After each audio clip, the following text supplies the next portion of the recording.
that is interested in sharing this information, feel free to share it widely once the link is available to the public. So, we cover many different topics throughout the Business of the Arts series, and today we are focused on literature and navigating the literary world here in Washington, D.C. I'm glad to be joined by some fantastic panelists that are doing amazing work nationally as well as within, particularly in the DMV. And so I will introduce them now. Tracy Chiles McGhee is a multi-genre author, cultural curator, and community builder with a deep commitment to exploring and celebrating the narratives of the African diaspora. She is the award-winning author of the historical novel Melting the Blues. As the founder of My Published Book, a boutique consulting firm, McGhee champions women's voices by providing tailored support in publishing and marketing.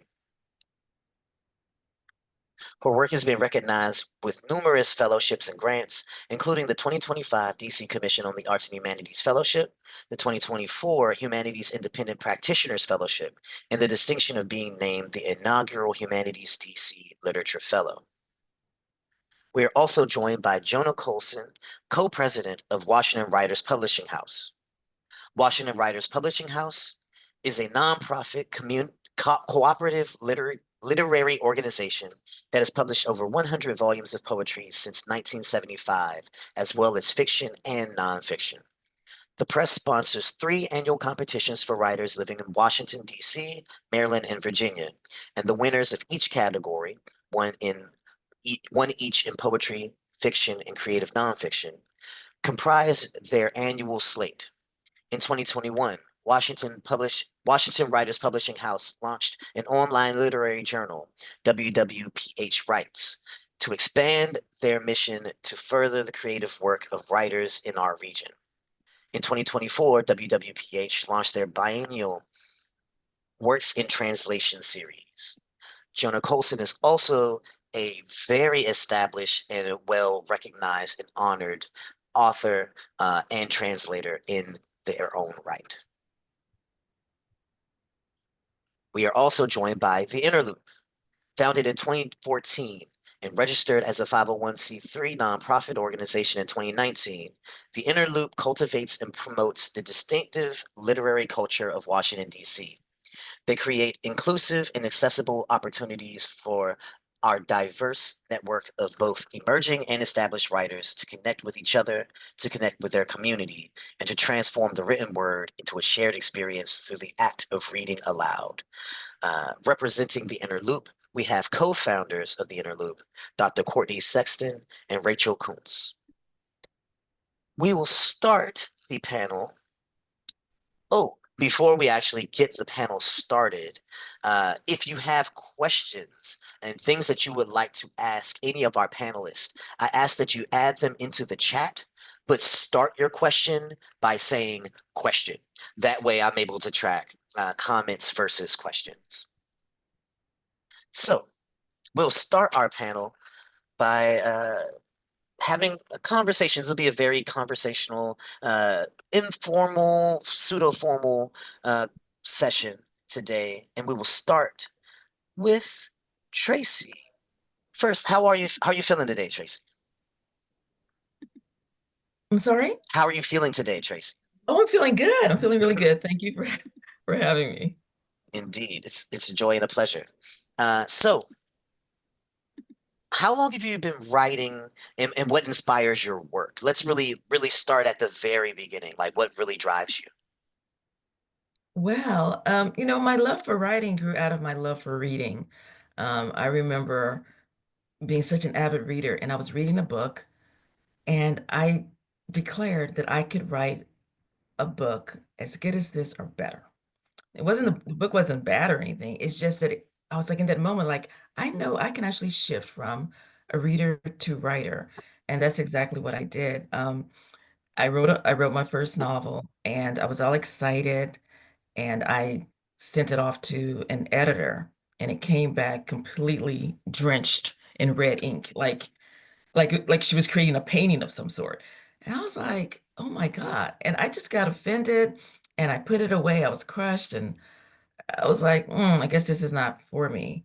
But later on, I got back into it because I realized that revision is key and sticking with something is key. And so I began to study the craft of writing. And that's when I really feel I became a writer. Indeed. Yeah, I know all about sitting in the editor's room and experiencing that the red slash and sort of questioning yourself along that process. Um, how have you adapted in recognizing the need for editing and revision? Well, now I'm part of a community that gives feedback. I have other writer friends that give feedback, and I've become essentially a better writer through reading more and studying the craft. But the second part of your question before was um, what kind of things inspire me? I'm really interested in topics relating to Black history, particularly stories that highlight women, and just unearthing gems about stories that aren't normally told. And so that has become the focus of my writing, and I can really look at that as my inspiration. Indeed, indeed. Mhm. So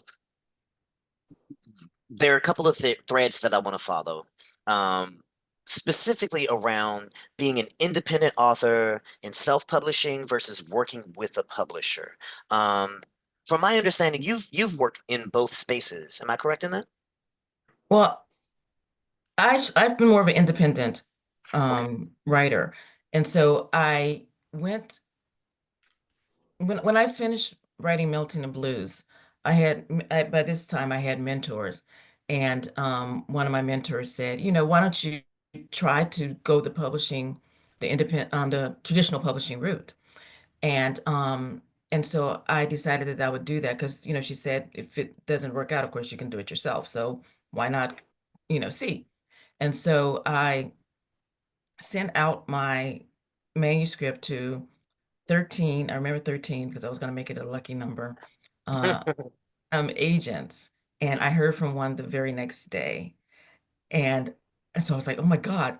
Some people say you don't hear from agents for like months or never, but I heard back within 24 hours. And so I was very optimistic. But that, for whatever, well, I know some of the reasons, it did not move forward. And I literally remember, Trying to take pardon advantage of me. the situation.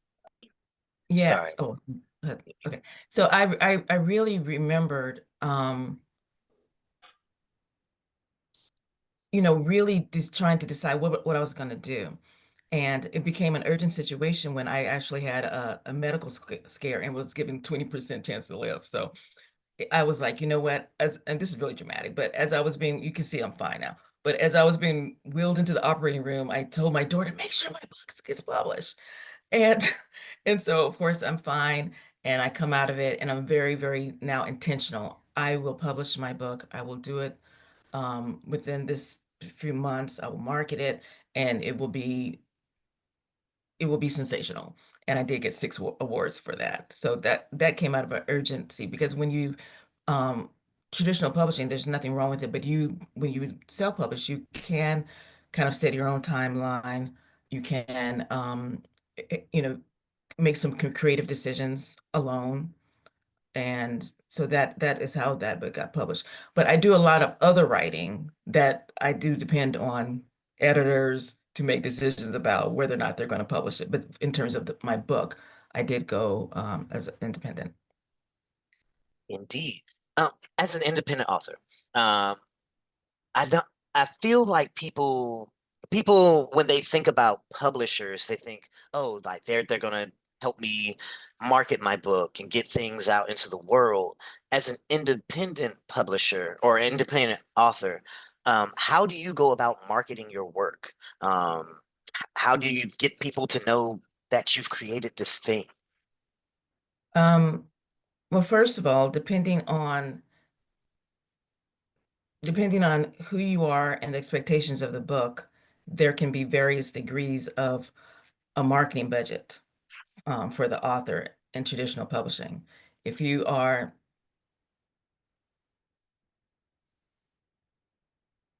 Oh, we may have lost you, a Tracy. $1 million kind of author, you're going to get a really getting. So regardless, you're going to have to, it's your baby. You want to get it out into the world. So regardless, whether you're traditional or independent, you're going to have to figure out some ways to get the word out. So in terms of independent,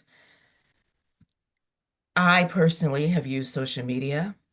And I was in the early days, I was kind of obsessed with using social media. I've now calmed into it just being a mere tool where I can hop in when there's something that I want to share, which is usually my publishing journey or journey just as an artist, as a person who supports culture and, and other artists. So, and I do it at kind of like, when I want to. It doesn't feel like I got to do all these reels or I got to do all of this. So it's kind of it feels better for me. And so I tell people, pick the ones that feel that same way. And that it's not this panic or this overwhelm associated with getting yourself known through social media. But honestly, now my main way of getting the word out is because I've been part of so many communities. And so we support each other. We let people know when other people are having events. Let people know when they're on pub day. We congratulate them. We show up and we get involved in writing retreats with other women that women because that's I find myself a lot of in women's circles.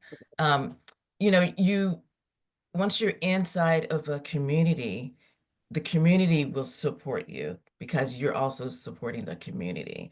And community can show up in many different ways, Um, do you belong to a church? Do you belong to a sorority? Do you belong to someone has started some type of literary circle? Right now, I am part of this group called Zora's Den. And right now I'm at a writing retreat that started yesterday and will last through Sunday. And I will have a time to be in communion with the other writers as well as write. So I'm right now I'm not even at home.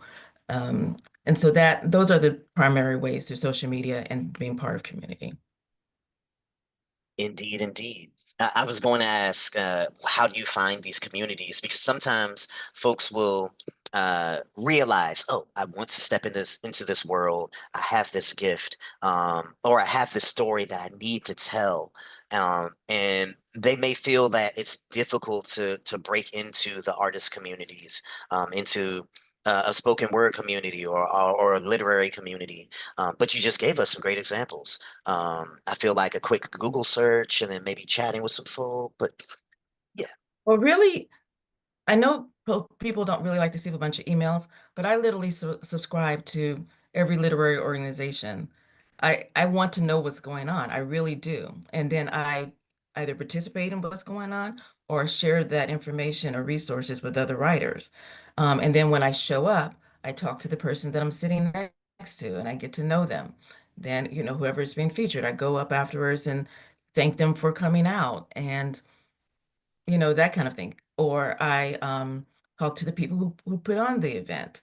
It's just having short, small conversations with people that allows for people then to let me know when things are going on myself. So I am if you know me, I'm really obsessed with Zora Neale Hurston. So just this morning, someone said, Tracy, and through email, did you hear about this podcast? Because called Our Ancestors Were Messy, where they talk about Zora Neale Hurston and Langston Hughes. And guess what? I did know about it because somebody else had already told me about it the week before, because they know that I'm obsessed. Because how do they know? Because I talk about her, because I'm working on projects having to do with Zora Neale Hurston. And that energy that is created when people are aware of what you're working on and what you're doing and what your passions are, that's how you find out things and that's how you get the word out about your own art. Indeed. It sounds like maybe I need to step out of my introvert bubble and just It say starts with the hi to person sitting next to you. Yeah, it really does. Just that person sitting next to you is the beginning. Indeed. Indeed. So you mentioned that you have to find a way to market your own work and really uh, put some of the work uh, behind you on your back. Um, but how do you finance your publications? Um, let's say you try to go the traditional route, doesn't work out for a myriad of reasons. But you decide, okay, now is the time. Would you do a GoFundMe or Indiegogo, or do you go for grants and things of that nature? Like how would you suggest folks find a way to finance their publications? Yeah. Well, I financed my own publishing. Um, at the time, I had a full-time good job, but in the last year, I've really started focusing on myself as an artist. And I don't like using the words struggling artist, you know what I mean? I just have now, because I am not financing myself, that has pushed me to look at the resources that are out there, looking to the Commission of Arts and Sciences. So I'm sorry, Arts and Humanities, which I did win a grant for this year. I've won grants from Humanities DC, and I have just really started looking at what the opportunities are to get support with my projects. And In, again, being connected to these organizations through merely a subscription, because they're going to tell you what's going on, and then you go to the website and you find out. I have a whole spreadsheet of you know, what the opportunity is, when it's due, any special notes, the the exact instructions, and then the result. Some of the results says denied. Oh my God. But some say awarded. Sometimes you actually get the award and you can celebrate that and put it to good use. But you have to be in it to win it. Some applications have 3 questions. Some of them have 10 questions. Some of them require recommendation, some don't. But you shouldn't let anything dissuade you. Just pace yourself. Particularly, they'll let you know usually about 2 months or more in advance. So start in responding to the easier questions, know exactly what's going to be coming up, and make it have a plan around being an artist that is needing resources. That becomes like a job. indeed. Indeed. Those are all things that I'm taking note of myself. To be resilient and don't take a denial as a endpoint, but really looking at it as an opportunity to continue on, to continue to apply, and also to have a plan. Yes, to Absolutely. have a plan and monitor what your goal is and how things are going and what you need to do. Indeed. Thank you, Tracy. Um, we are learning so much already, and there are some authors that I imagine are here watching, reading, listening, and they are thinking, okay, I'm not exactly in a position where I want to publish independently. I may be looking for a small press or a community space that could help me in my publishing goals. And I think our next guest might be a good fit to speak to those needs. I want to welcome Jona Colson, the co-president of Washington Writers Publishing House. Um, Jonah, how are you doing today? I'm doing well. Thank you, Dwayne. Thank you for inviting me and the press to be here. Good to see some familiar names and not familiar names. So I do have a PowerPoint. Forgive me, that's just how I roll. Um, so let me just share this out for one moment. We'll get everything sorted and I will start. All right, can we see? Yes? Yes.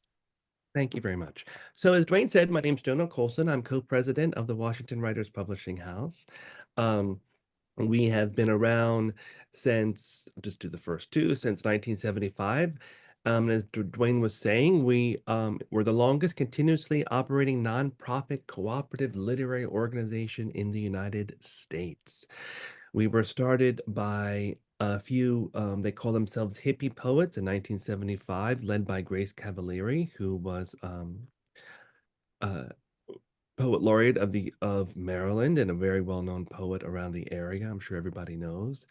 And we were established in the nation's capital. We've always held DC as our address. And we have published over 100 books, mainly poetry, but also fiction, creative nonfiction, and beginning last year with translation. So again, we sponsor 3 annual competitions for writers living in DC, Maryland, and Virginia. We only used to do within 75 miles of the Capitol building. But a few years ago, we changed that to include all writers living in DC, Maryland, and Virginia. So we've broadened our regional outreach. And the winners in each category of poetry, fiction, creative nonfiction, we're actually alternating between creative nonfiction and translation, is what we do normally every year. And in 2021, we launched WWPH Writes, which accepts work year-round. It's our literary journal, free to submit. So if anyone has not heard of Washington Writers Publishing House, I would encourage you, and I'll put our website in the chat, I would encourage you to sign up for our newsletter, which is how you get WWPH Writes, and we reach almost 2,000 subscribers so far. And submit to us. It's a wonderful way to become part of the Washington Writers Publishing House family. And we also did start our translation series. We also offer literary salons with their free of charge workshops, readings and discussions to engage with new and established writers and foster the richness and diversity of the literary arts in our community. As been said before, um, Tracy spoke to a lot of things that I was going to talk about too. It's, the community can really just lift you up. And once you find that community and find the other writers, which is something the Inner Loop is masterful at doing, it really elevates your writing and you really find a place. So another question that was asked was, what role does a small press and publishing house play in the literary world? Which is a really good question. So obviously, we're a small nonprofit and we all operate on a volunteer basis. None of us gets paid for anything, right? Um, so we volunteer and we work together. And as a small press and publishing house plays a vital role in the literary world by nurturing voices that might otherwise go unheard in mainstream publishing. And so we're really proud of that. We're also able to take some creative risks to elevate underrepresented perspectives and contribute significantly to the cultural and literary richness of a region or community. So here in the DMV, we're able to take a lot more risks than possibly a larger publishing house could do. So let's have a few things here, just in a matter of time. I'm not going to read over all of these, but we do offer a platform for emerging voices. Our 3 annual contest, I think all of them so far have all been new authors. It's their first book, right? So very often we get authors with their first book that go through the contest. We have a lot more creative freedom, and we do offer the author themselves to have more artistic control over the work, from content to cover design. Um, we get final say, of course, but that's because we're the press, but it really can be a very much collaborative process. And again, the idea of community building, we focus on the DMV region. So we have some really strong networks among local writers and readers. Again, we could take more risks than commercial presses can for unconventional literature. And you get a lot of personalized attention. We are volunteers, but we are very, very dedicated. So once you get into the production process, if you're poetry, we have a group that helps edit your poetry manuscript if you win the contest. We have a fiction group that helps edit the fiction side, the prose side, so you get a lot of personalized attention. And we also expand the literary horizons. Initiatives like the translation series that we've started helps to bring some global voices to new audiences. So the translator has to be based in DC, Maryland, or Virginia. But of course, the original author can be from anywhere in the world. And we're going to try to focus on specific languages that are spoken here in the DMV, which is a lot, all right? Since we have a wonderful diversity here. But and that will be up on May 1st through Submittable. So again, how do we choose manuscripts for publication? Well, we mainly curate through our contest, right? So again, we're going to have a contest that opens up on May 1st for book-length manuscripts in fiction, poetry, and poetry in translation. And we do offer a $1,500 award upon publication.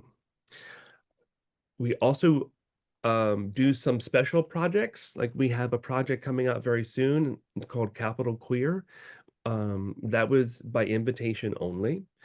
We're possibly looking into doing another sort of chapbook anthology called American Haikus, maybe next year. That will probably be an open call, but we're not quite sure yet.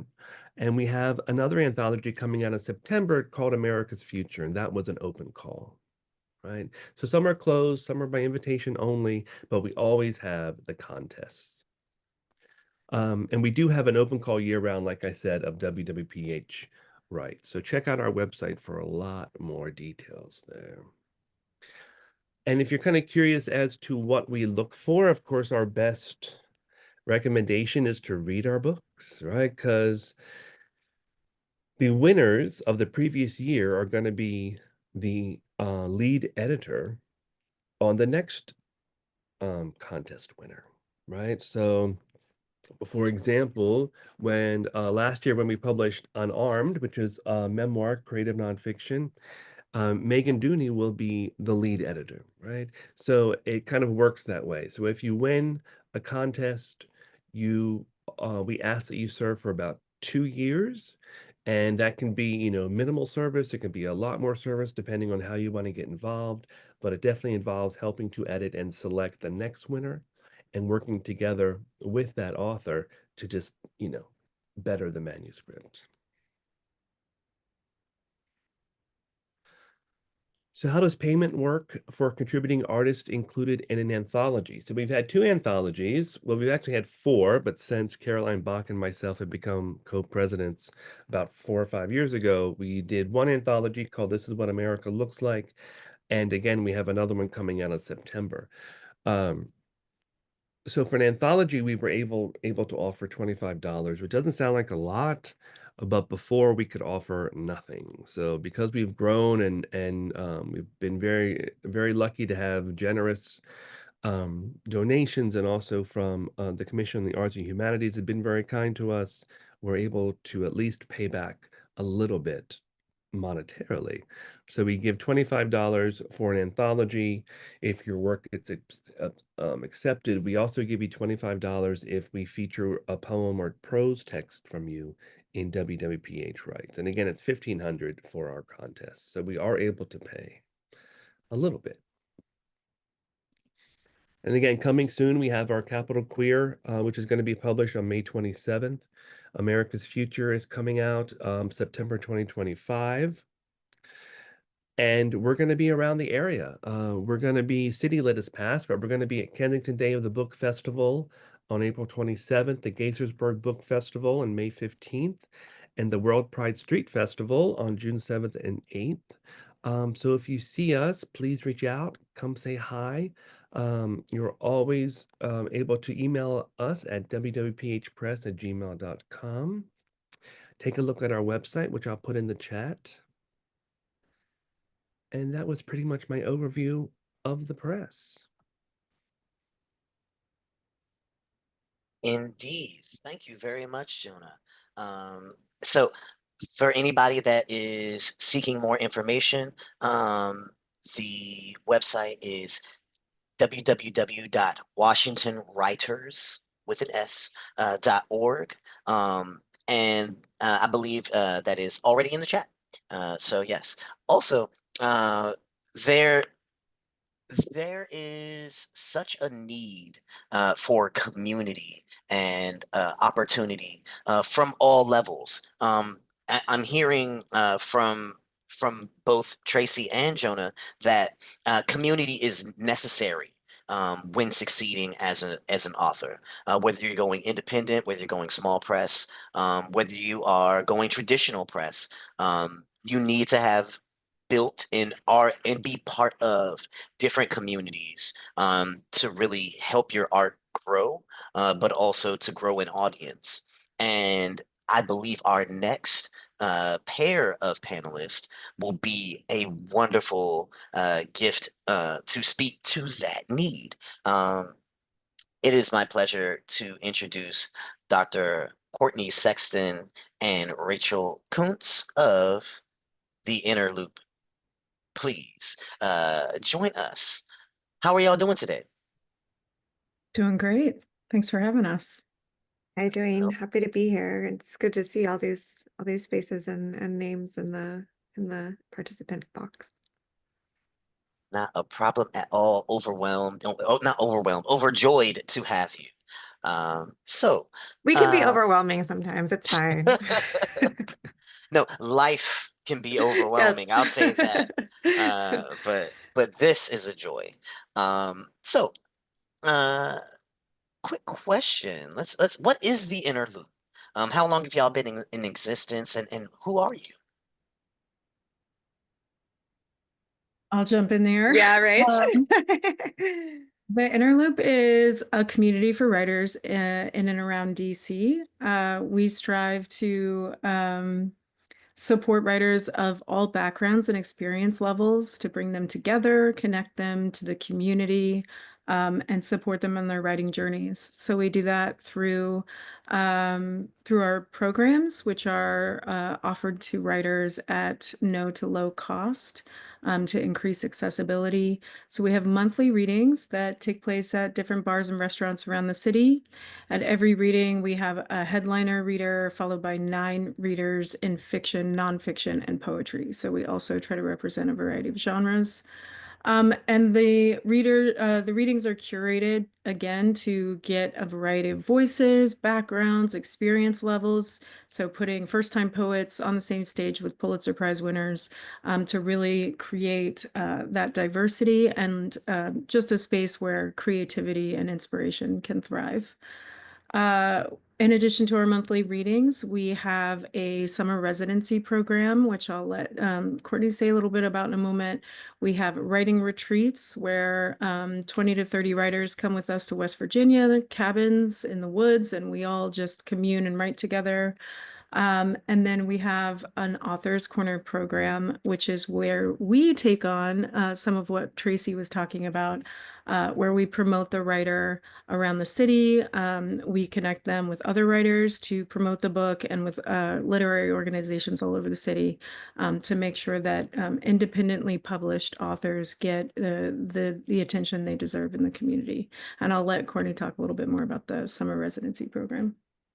Yeah, so we've been doing this since 2014. So last year we celebrated our 10-year anniversary of building and being part of community in DC. And it's just been an incredible experience over the past decade to see. I feel like the artistic and creative and humanities community really step up and show up for each other. The opportunities and the events and everything are just, expanding by the day, and that's really awesome. And I think a testament to the strength of all of us here in this area. Um, so the inner loop has been, a labor of love for Rachel and I for a long time. And um, one of our, in addition, so the reading series is kind of our cornerstone. That was what we started. That was our founding program. And then we've added, in response to the needs of the community as the years have gone by, The Authors Corner program Rachel was just talking about was born during the pandemic when a lot of people had their book tours that they had painstakingly scheduled canceled. And so, you know, we do kind of pride ourselves on responding to the needs that we see around us. The residency program that Rachel was mentioning was, I think, the second program that we added to our roster. And we do that in partnership with an historic estate in Virginia, the Woodlawn and Pope Leahy houses. It's a site that's part of the National Trust for Historic Preservation and is also home to the Arcadia Center for Sustainable Food and Agriculture. And so each summer we invite it's usually around 5 writers to be residents on the site for a week-long commuter residency to explore themes of place and ownership and history and revision and social justice in writing at this site that is really fraught with lots of versions of history. It was a place of enslaved people. It was a place of freedmen. It was a place of Quakers. It's a place where now sustainable agriculture is thriving. And so there's a lot to kind of uncover in terms of storytelling there. And so just a little plug, applications for that program for this summer are open right now, and you can learn more on our website at theinterlooplit.org. But yeah, that's kind of an overview of what we do. Yeah, and I will just jump in and say that in addition to celebrating 10 years last year, we are celebrating 11 years That's next. right. It follows that way. And everyone's invited, just like our readings. All of the readings are open to the public, free of charge. And so we invite everyone from the community to join in. And similarly for our anniversary event, that is also open to the public. And we are inviting back readers from throughout the year to come back and read Flash. And the amazing Den Michelle Norris will be our headliner there from Electric Lit. I will just say, in addition to our programs, the Inner Loop is all about creating connections. And so we do a lot of collaborative events, special one-off events with other arts and writing organizations in the city. So we often partner with Washington Writers Publishing House, the Writers Center. We sometimes partner with art galleries and do readings in response to art. So we're always trying to find ways to engage with the community and really make literature, local literature, central to the city. Indeed, indeed, and y'all are doing so much. There's so much, and then there's so much collaboration. What role? Well, you mentioned there was something that was mentioned, the writing retreat where folks are in space together, and taken out of their usual space, to contemplate placemaking and what our roles are in these places that we hold space. Um, how do you feel, or what role do you feel the writing collective, not just your, but the concept of a writing collective plays in a literary scene?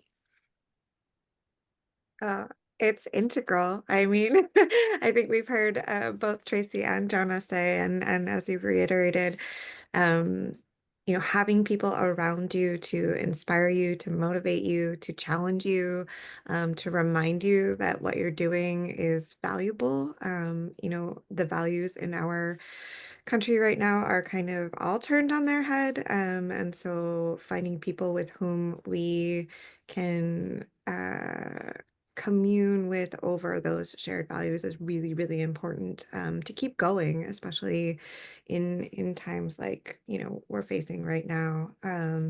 Or even, you know, in the quote easier times, right? Writing can be a very arduous practice if you let it. You know, it's beautiful and magical and, you know, opens up a lot of things inside of you, but it also is terrifying and makes you confront a lot of things inside of you. And so having a collective, a group of not just individuals, but organizations, that have got your back essentially, or that you can go to with questions or for resources. I mean, Joint DCCAH is part of that collective, right? And so I just think there's no substitute for having your people around you, and especially, those at the local level. I think, again, as I said earlier, like DC is its own place in a lot of ways, and people who know DC for what it is, um, that's just a whole other part of it. So, yeah. Yeah, I would just add to that, that community I've found on a personal note, and from speaking with other writers on their writing journey, that um, you kind of might go into writing for one reason, say to publish a book, or for that end goal of holding your book in your hand, which is an amazing goal to have. But personally, I have found that um, the community that I've created with other writers is the reward.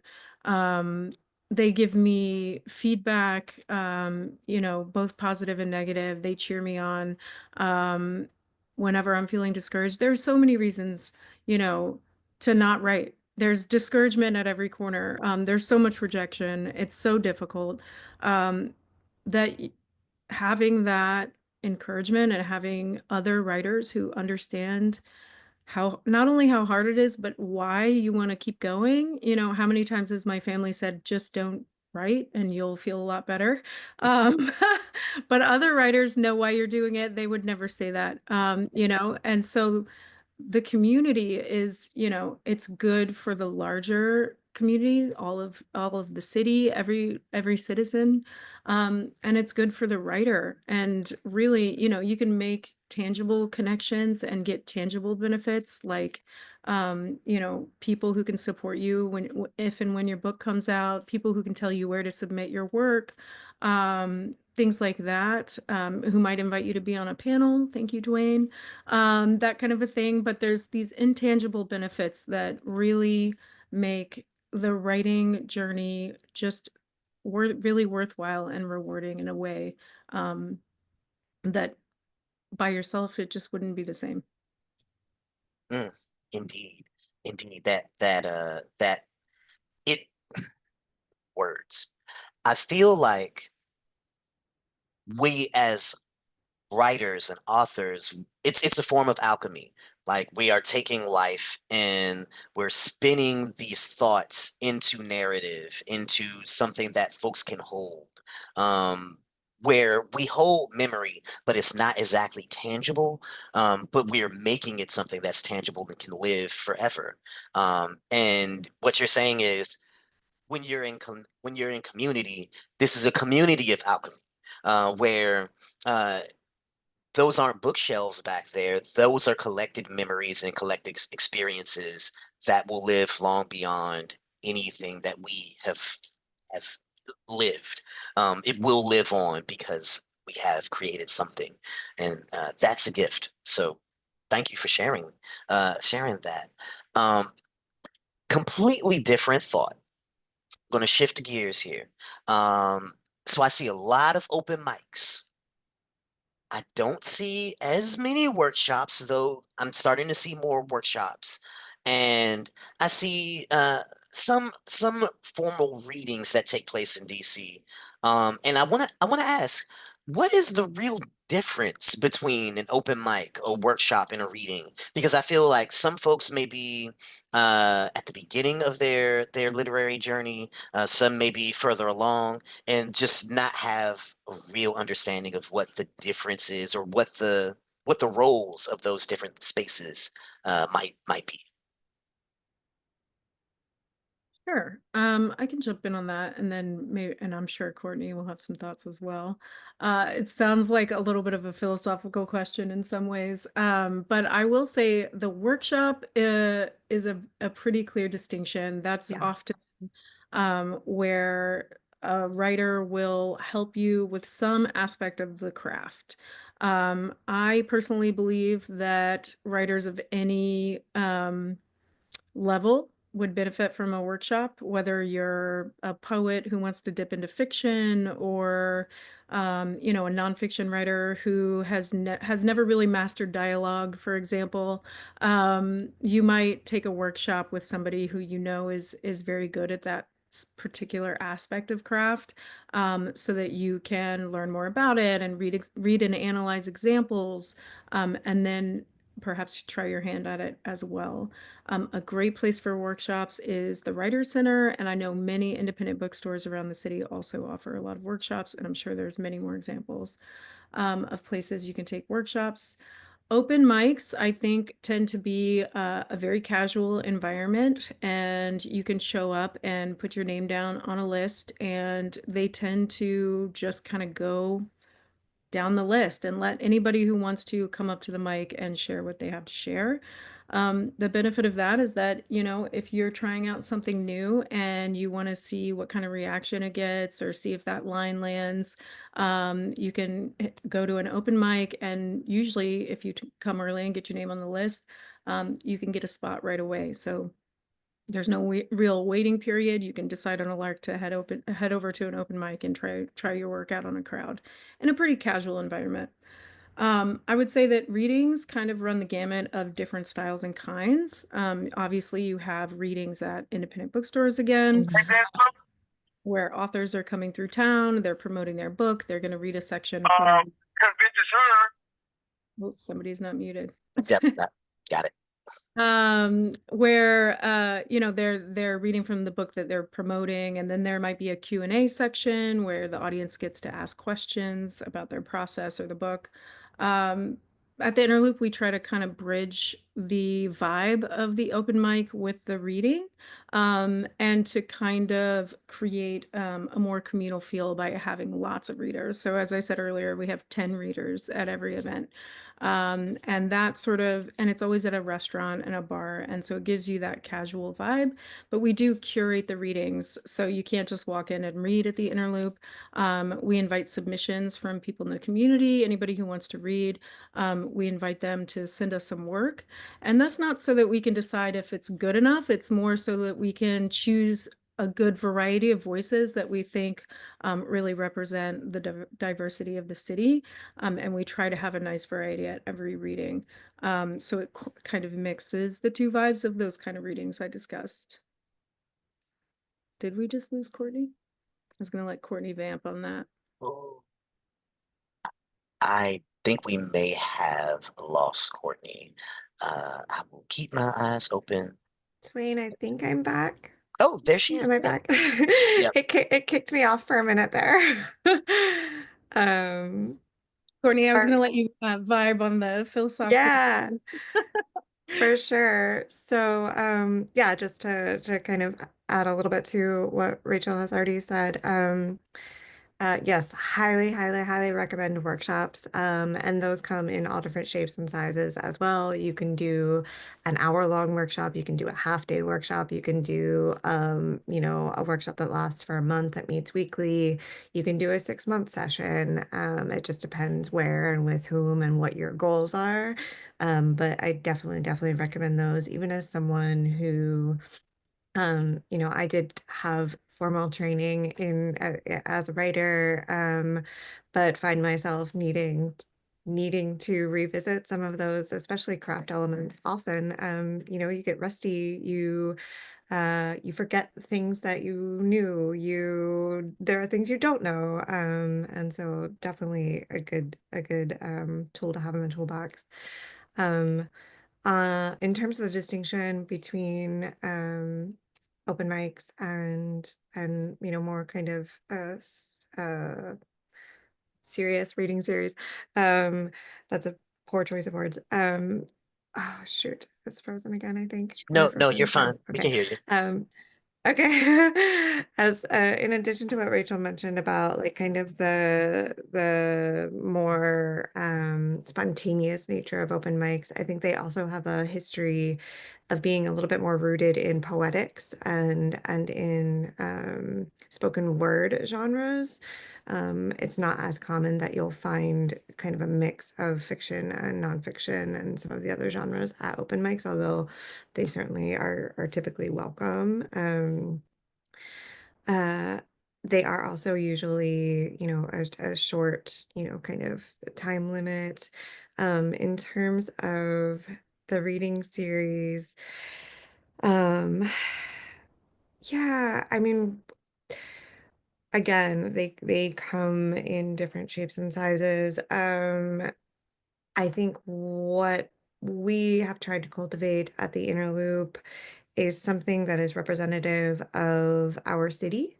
And so when we started the reading series, Rachel and I were really missing, again, we had met during our MFA years and we're surrounded by writers, and we found ourselves back in DC, no longer surrounded by writers, and knew they had to be out there.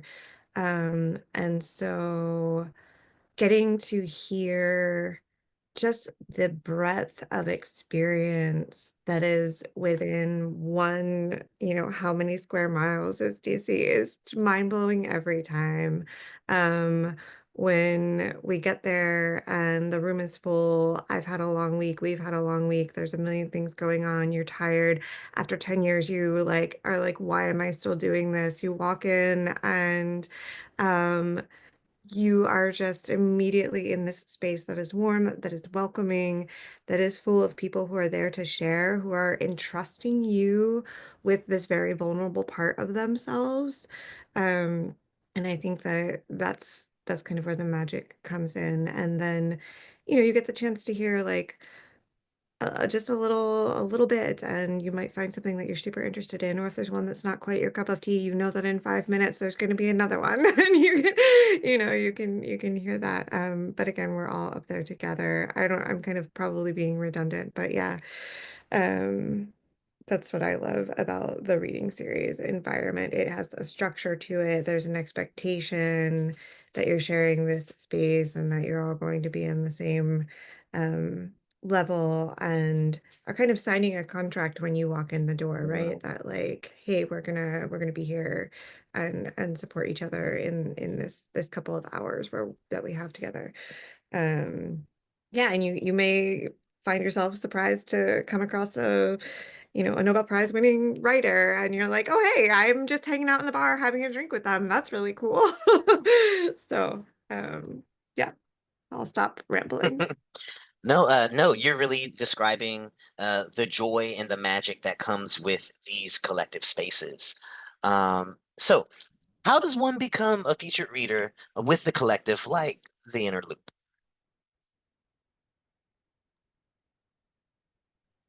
So, to be a reader at the Inner Loop, all you have to do is submit to us. You can submit on our website, which is in the chat on the readings page.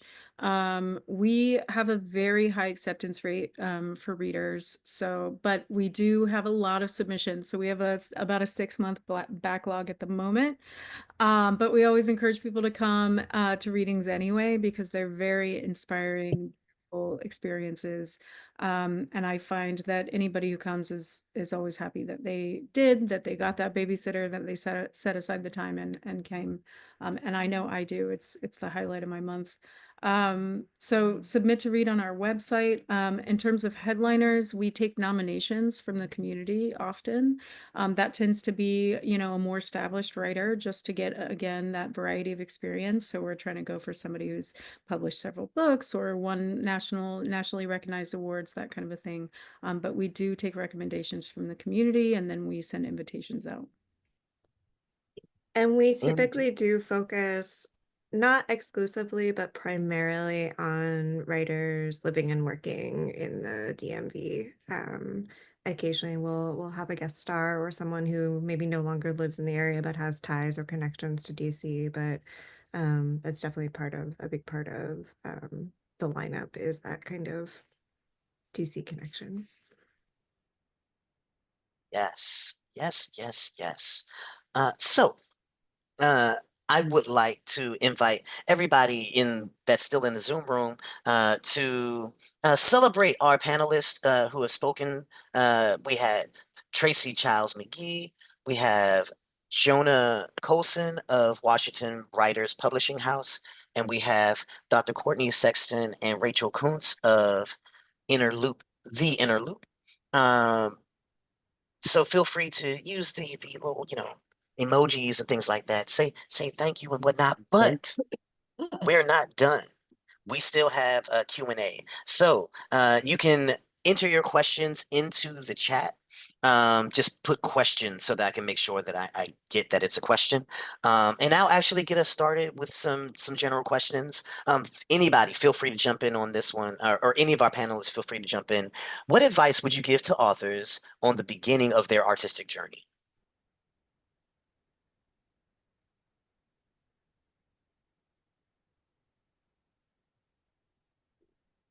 There's so much to say. Who's going to start?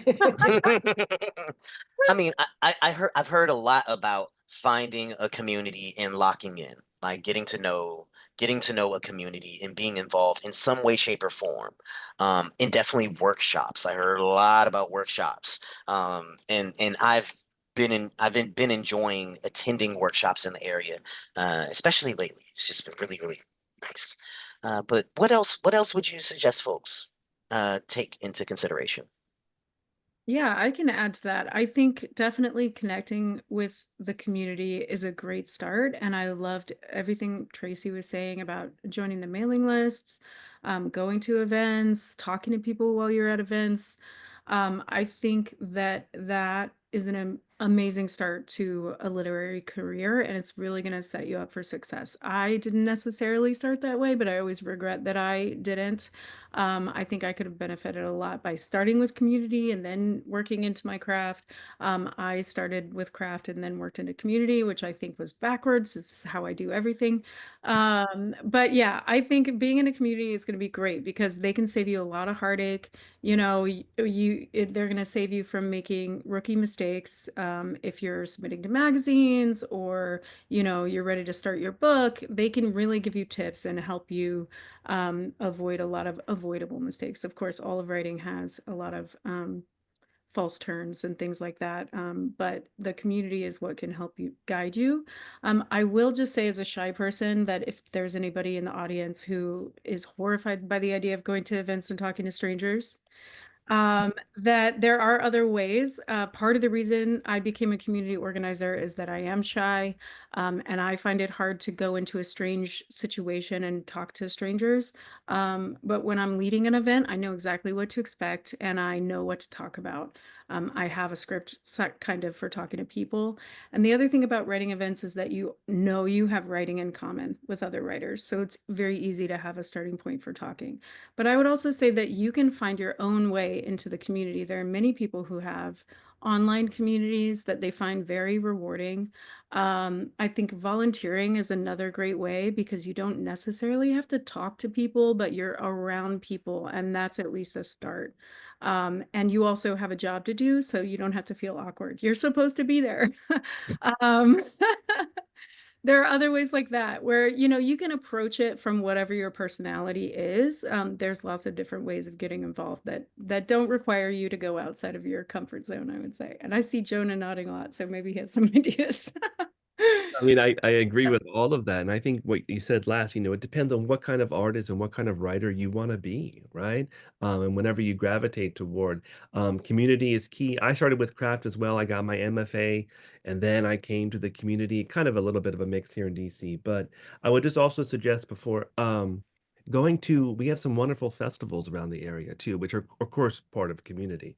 But the Kensington Day of the Book, Gaithersburg, um, there's lots of smaller events, and you can just go at your own pace. You don't have to interact with everybody. You can just walk up and down and see if there's something that grabs you. The different presses or the individual authors at these larger festivals, and there's also workshops and readings at the festivals.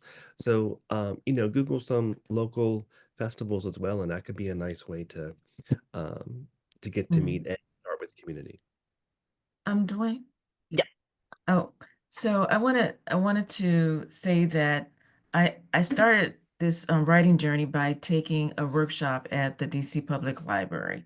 I'd written one page of this book, and I found out that they were having this workshop, and it was with Marita Golden, who is the co-founder of the Hurston Wright Foundation, which is celebrating their 35th year this year. And so that evolved in her becoming my mentor. So I lucked out on that because I had a mentor who was all about community. And so I entered into knowing how important community was. And so through that evolution, now I create community. But from going to that workshop now as giving back, I hold workshops. And last night, I'm starting to recognize my role as being a mentor because I've been mentored well. So I invited um, someone to a reading last night, and she had her first reading. And that we were talking about readings before. She was so excited because this was the first time she'd done it, and she got amazing feedback from doing it. And I looked over, and she was engaged in this long conversation with the person, with someone, and I asked her. I said, I'm nosy," so I said, "What were you guys talking about?" And she was like, she was just saying how much what I read resonated with her own life, and she just appreciated that moment of exchange. So I'm really saying this to say, just start, and things can evolve where you actually become a leader in doing the one thing that you thought you couldn't do years ago. I just want to give that little testimony. Indeed. I have some questions for the chat that I would like to put out there. First, a specific one. Where is a local listing of writers groups, particularly for Black female writers? Does anybody have a resource or can point in a direction? I noticed that somebody responded with Zora's Den, as well as a Black Writers Guild of Maryland, Life Journeys Writers Guild in Southern Maryland. So a The couple of Hurston Wright resources. Foundation, as I just mentioned. Yep, the Hurston Wright Foundation. And there are a few different collectives that are bubbling up right now that I don't know the names off the top of my head, but I know that Not Another Creative Meetup um, has a ongoing meetup that happens monthly at Eaton House. And within that community, there are a lot of Black femme writers that are gathered in that space. It's not exclusively for writers, but that could be something that grows out of that space. I will also say that the Writer Center hosts mixers for different identifying writers. So they have, I believe they have LGBTQ writers mixers, women writer mixers, where they invite people of that identity to come in and get together. And I can put a link in the chat. Let me chime in as well. I'm starting a group called the Wings Collective. And so if you, Oh, you're muted. You're muted. I'm sorry, I'm starting a group called the Wings Collective. So if you want more information about that, please reach out to me. It will take place at the Writer Center. And we're going to bounce back to that more general question. Any resources particular to writing in the young adult nonfiction space that you would recommend?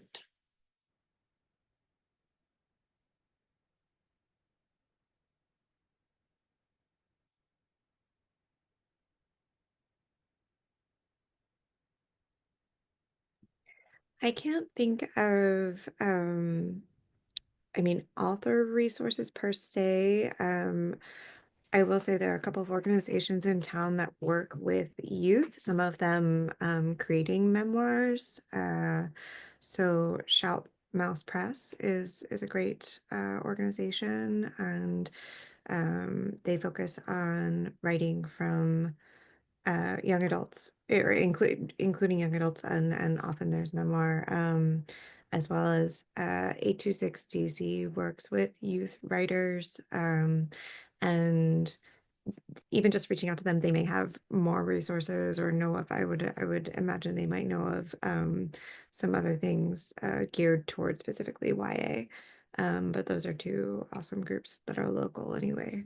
But they're two awesome groups that are local. Indeed, indeed. All right. Something, Dwayne, can I jump in? This was Yes. uh kind of in response to, I think, a question about resources, or I don't know, something or maybe, oh no, I think it was what advice for people just starting in their artistic journey. You We have this really romantic image, I think, and vision, a lot of us, of what it means to be an artist, and that's a beautiful thing, and we should hold on to that. But there are also day-to-day realities. So I think that if you are starting, if you have a specific project that you're starting, think about what a budget for that looks like. Think about, what concrete resources you're going to need. Are you going to need time? How can you carve out that time? Do you need to get a babysitter? Do you need to find people who can support you in ways that are beyond the philosophical and artistic? Do you need to have set aside some money before you can really launch into a particular endeavor? Do you need to have gathered supplies? Those are things that I think we sometimes forget to think about in the excitement of an idea, and are just, worth thinking about. Or even space. We've been partnering with the Goethe Institute on 14th Street to offer just some space for writers to go, outside of their home or outside of the office. And it's there for them to use just for free. So the DC Writers Salon is another place that has space, which we find is hard to come by sometimes these days. Indeed. Indeed. How would you go about pricing a book? I saw Jonah throw your head back laughing. Well, maybe I'll take that first because we do that all the time. You number one, depends who your distributor is, who your publisher is. We use Lightning Source Ingram, which is the print on demand model. So a lot of our pricing comes from the actual amount of the book. I mean, you work in the cost of the cover design, you work in, because you want to recoup at least some of those funds, right? How much did it actually cost to, proofreading, typeset, cover design? There's other things that surround it, but then also you want to see what your distributor's actually charging you to publish the book, right? So maybe it's $3, maybe it's $4. And depending on the page count and what kind of paper you want and how you want, if you want matte, do you want gloss, do you want white paper, cream papers, all these different amazing amount of choices, which I have learned about crash course in the last 3 years. So we triple it, right? So if it actually cost us, say, $4 or $5 to produce the book, we want to have a certain amount of generated revenue. And of course, we often sell them at a discount. So if it cost us $5 to produce the book, we would probably charge 15 or 18. What Jona said is the best way to figure it out. But another way is to look at various books in a genre or a type that is similar to your book and see what other people have charged and play that in, figure that in and making your decision as well, because maybe somebody else has already figured it out in a sense. So just start looking at the books on your bookshelf and get an idea of what you might want to charge as well. Yeah, no, that's Tracy. That's As an independent. right. And we do that too a little bit. Like our new anthology is going to be $28. We were like, oh no, is that too much, right? But then we looked at on our bookshelves and like, okay, the book I just bought, it was hardcover. Ours are all soft cover trade. But, so you want to make sure you're not aiming too low or going crazy high. So it does help you to maintain that keel. Indeed. Sounds like solid advice to me. Book release events. How do you plan and market a successful launch? Like, how do you make a book launch event happen?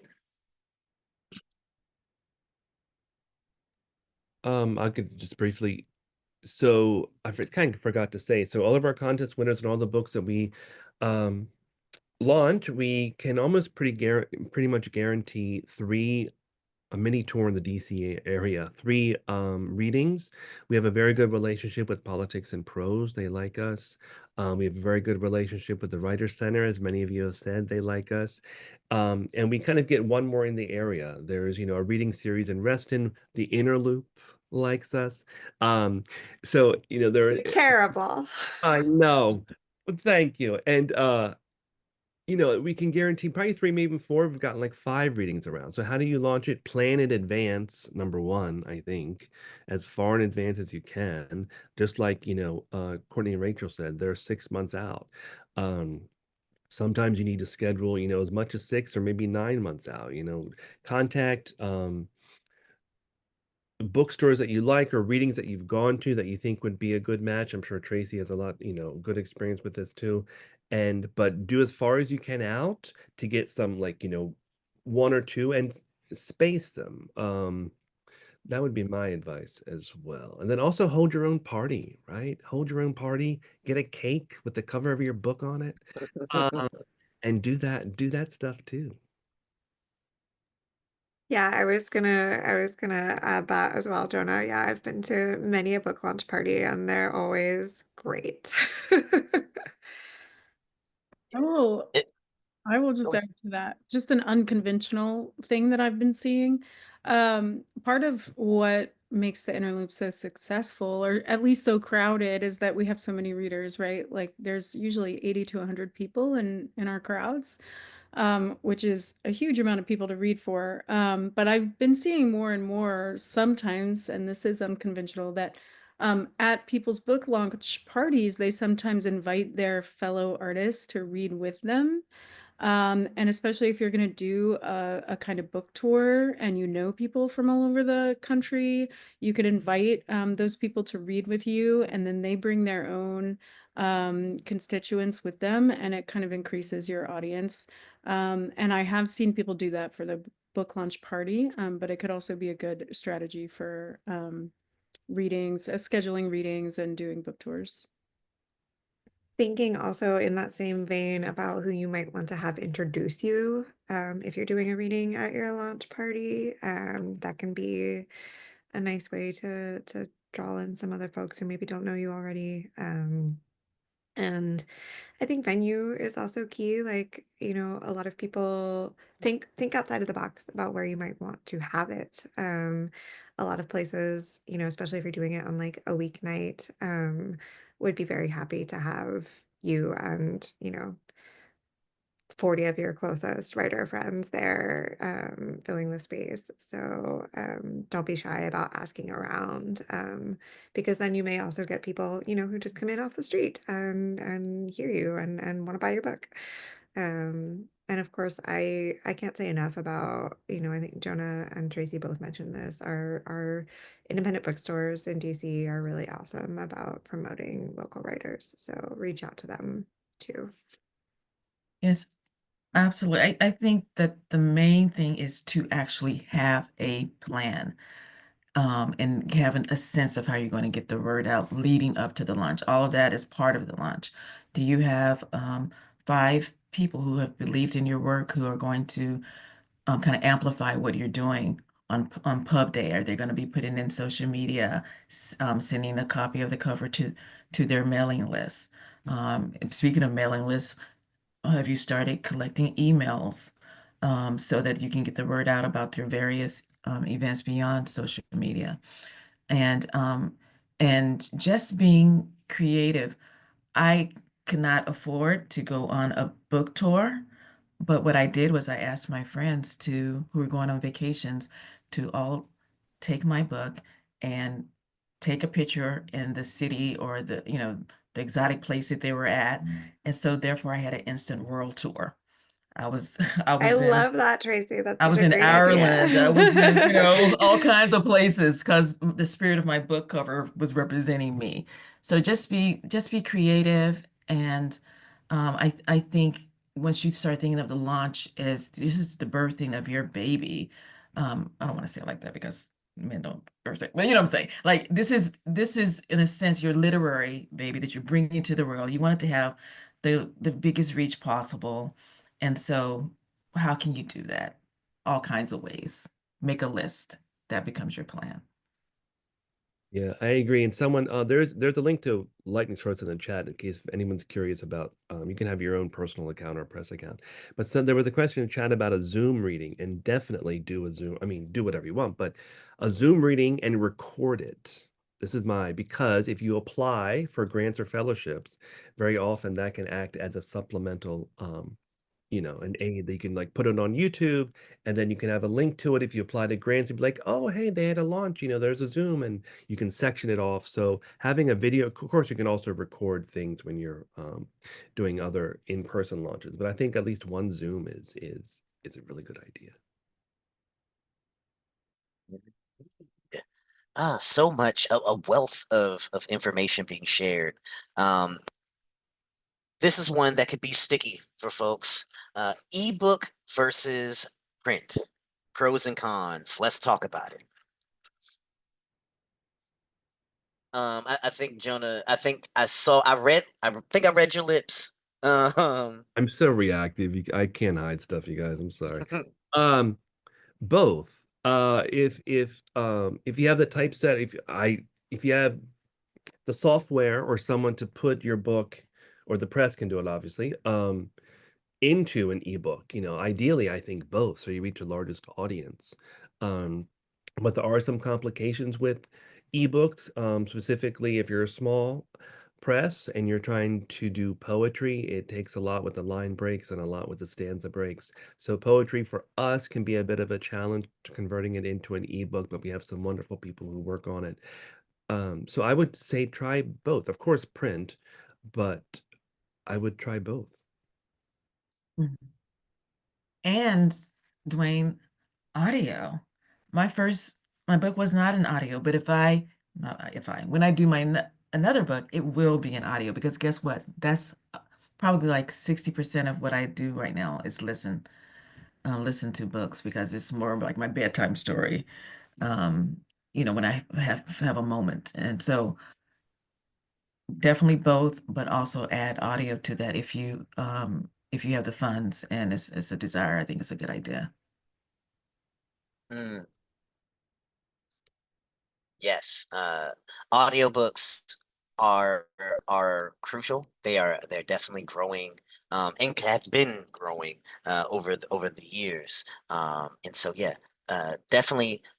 In my opinion, I would say go for all three as well, if possible, if you have the resources and the way to go about. Yeah, Uh, that's we've had a few of our authors do like a mini studio session. It does cost money, I agree. But then you can pop it up on Spotify, or sometimes it gets picked up by Spotify, it gets picked up by Audible. So I do think that's a good idea, but it does cost money. Let's go with this one. Reviews. How important are reviews in the digital age?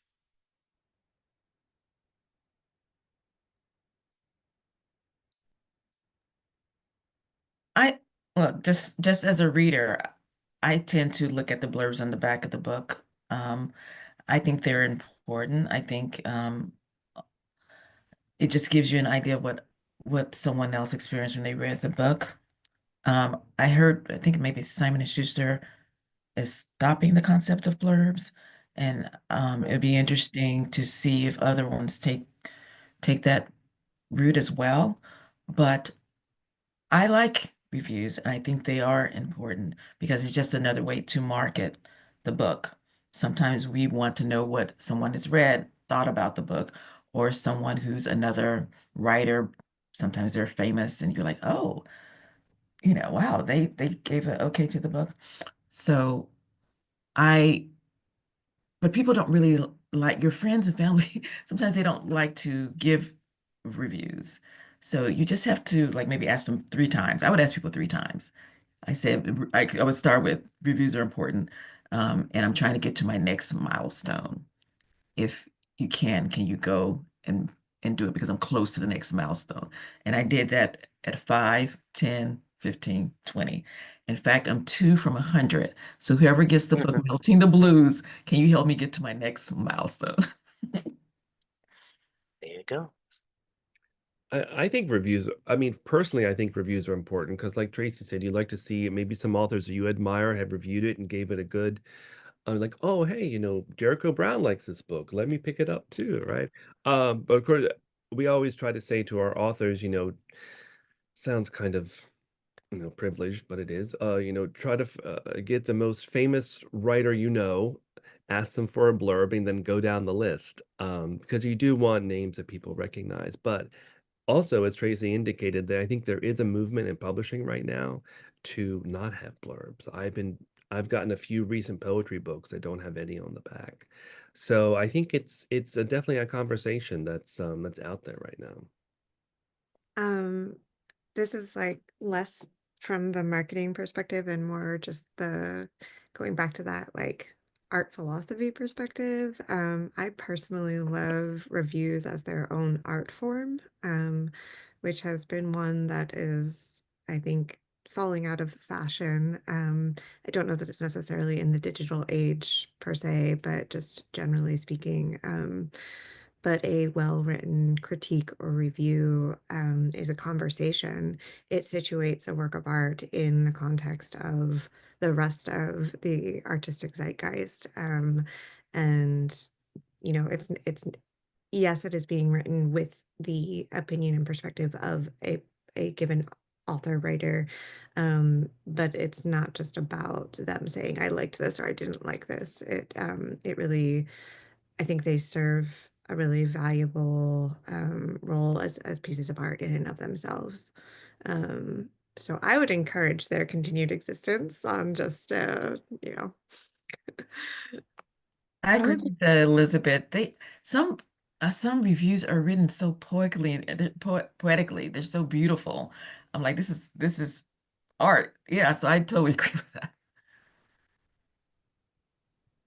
yeah, I was just going to add to all the wonderful things everyone is saying, that I think reviews come in, first of all, they come in lots of different forms, right? We've talked about like formal reviews in publications, the blurbs on the back of books, and then you have Goodreads reviews and Amazon reviews. It sort of seems like we've alluded to all those different things, and I think that's because all of those sort of contribute to one mountain of effort toward outreach, right? You're trying to reach as many people as you can with your work. So if you have, lots of reviews on Amazon, then you'll reach more people. Lots of reviews on Goodreads, you'll reach more people. If you get into the Washington Independent Review of Books and somebody reviewed your book, then you're reaching more people. So it only serves to, get you closer to your goal if what you're trying to get is readers. Yes, yes, yes. I just want you to know, as an author myself, I am taking note of all these things. And so with that, that brings us to the end of today's session. Everybody that is watching, again, thank you to our panelists. We have Tracy Chiles McGhee. Uh, I'm sorry, the Inner Loop. We have Rachel Kuntz and Dr. Courtney Sexton. And for Washington Writers Publishing House, we have Jona Colson. Thank you, each of you, for being present and sharing with us today. I do have a couple of announcements that may be of interest to my friends who stayed for the very end of the session.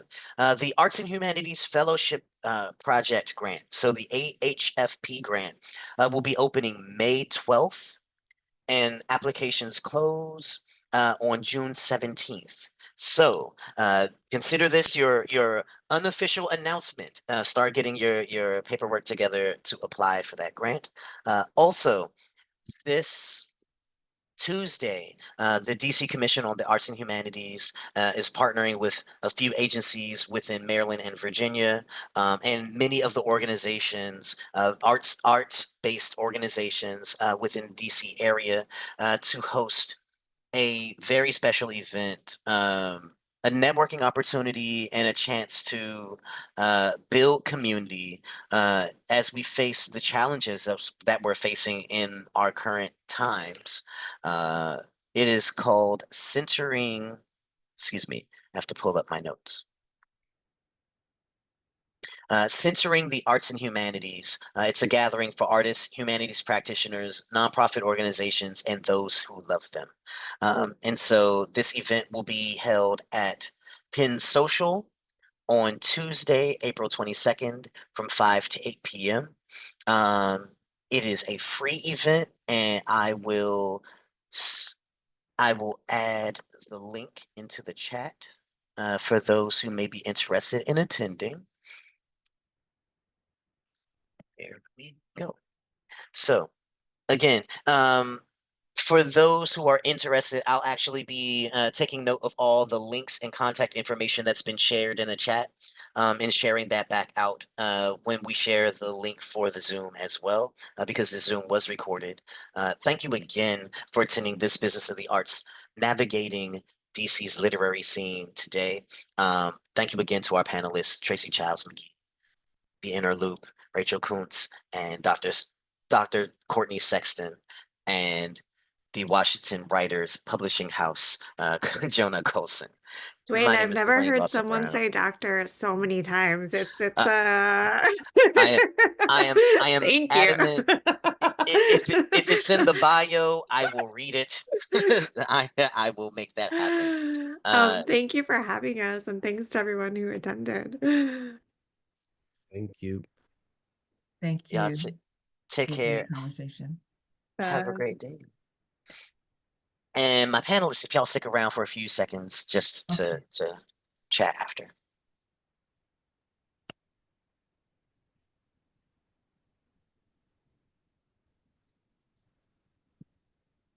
Stop the recording.